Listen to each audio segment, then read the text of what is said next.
السلام علیکم ورحمۃ اللہ وبرکاتہ۔ اللہ کا کرم ہے، میں ٹھیک ہوں اور اس کی رحمت سے امید کرتا ہوں کہ آپ سب بھی خیر و عافیت سے ہوں گے۔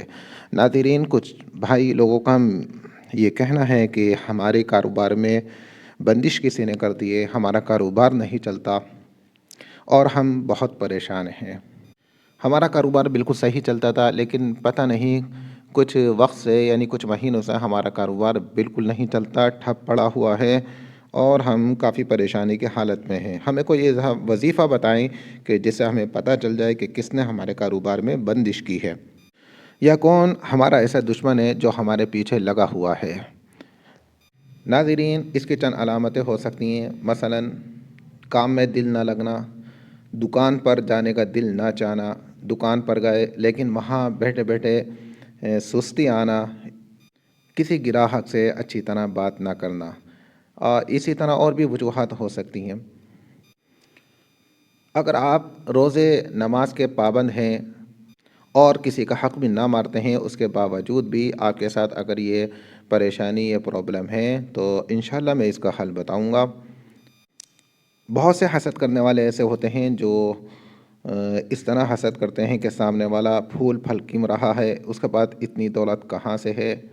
تو اس کے لیے بھی ہو سکتا ہے کہ وہ کوئی بندش کرا دیں،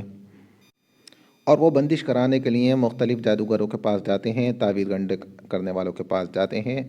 اور ان سے مطالبہ کرتے ہیں کہ وہ فلاں شخص ہے، وہ ہمارا دشمن ہے، اس کے کاروبار میں بندش ہو جائے۔ تو وہ جادو کرنے والا یا تعویذ وغیرہ کرنے والا جو آتا ہے، اس کو کچھ ایسی چند چیزیں دیتا ہے اور یہ ہدایت کرتا ہے کہ کسی طرح اس کی دکان میں، اس کے مکان میں یہ چیز ڈال دیں۔ تو ناظرین، سب سے پہلے آپ اپنی دکان کی صفائی ستھرائی کریں، اس میں دیکھیں کیا چیزیں آپ کو ملتی ہیں، لونگے، سوئیاں یا اسی طرح سے اور دوسری چیز اگر دکان کے اندر سے ملے تو فوراً اس کو پانی میں ڈال دیں اور پھر باہر نکال کر گھورے پر پھینک دیں۔ یہ یاد رہے کہ اگر تعویذات ہیں اور یا کوئی اور دوسری چیزیں، اچھی طرح سے جب تک پانی کا اندر مکس نہ ہو جائے، گل پھٹ نہ جائے، تب تک اس کو نہ پھینکیں۔ اسی طرح اپنے گھر کے اندر بھی صفائی ستھرائی کریں، تلاش کیجئے بیڈ کے نیچے، درازوں کا اندر اگر اسی طرح کی کوئی شک و شبہ والی چیز ملا کرتی ہے، یا کوئی ایسی چیز جو آپ نے گھر کے اندر لا کر نہیں رکھی اور وہ آپ کے گھر سے نکلتی ہے، تو فوراً اس چیز کو پانی میں ڈال دیجئے، اور جب تک وہ اچھی طرح سے پانی کے اندر گھل مل نہ جائے، پھٹ نہ جائے، ٹوٹ نہ جائے، تب تک اس کو باہر نہ پھینکیں۔ اس کے بعد آپ نماز کی پابندی کیجئے، فجر کی نماز پڑھیے، اس کے بعد قرآن کریم کی تھوڑی دیر تلاوت کیجئے، کم از کم ایک رکوع روزانہ ضرور پڑھیے۔ مشکل سے 4 سے 5 منٹ کا وقت لگے گا ایک رکوع کی تلاوت کرنے میں۔ اس سے مکان میں، گھر میں، کاروبار میں ہر طرح سے خیر و برکت ہوتی ہے۔ اس کے بعد دکان پر جائیں اور بسم اللہ پڑھ کر دکان کا لاک کھولیجئے اور بسم اللہ پڑھ کر شٹر اٹھائیے، اور دکان کی صفائی ستھرائی کرنے کے بعد جب آپ بیٹھیں تو سب سے پہلے اعوذ باللہ بسم اللہ پڑھ کر آیت الکرسی کی تلاوت کیجئے۔ اس کے بعد سورہ بقرہ کی آخری 2 آیت اس کی تلاوت کیجئے اور چاروں قل پڑھ کر پانی پر دم کیجئے، خود بھی پیجئے اور اس کا تھوڑا سا چھیٹا چاروں کونوں پر دکان پر مار دیجئے۔ اگرچہ یہ عمل ناظرین حدیث سے ثابت نہیں ہے، لیکن پھر بھی تجربہ شدہ ہے یہ عمل، کیونکہ بہت سے لوگوں نے ایسا کیا اور اللہ تعالی نے ان کو اس کی شفا دی۔ جن جادوگروں نے ان کی دکانوں پر، مکانوں پر جادو کیا تھا، اس طرح قرآن کریم کی تلاوت کرنے سے، پڑھ پھونکنے سے اور پانی کا چھیٹا مارنے سے ان کا گھر اور ان کی دکان محفوظ رہی۔ جب تک آپ یہ عمل کریں، جب تک آپ کو محسوس نہ ہو جائے کہ میری دکان پہ جس نے جادو کیا تھا یا کچھ کیا تھا اس کا کٹ ہو گیا ہے، تب تک دکان پر بیٹھ کر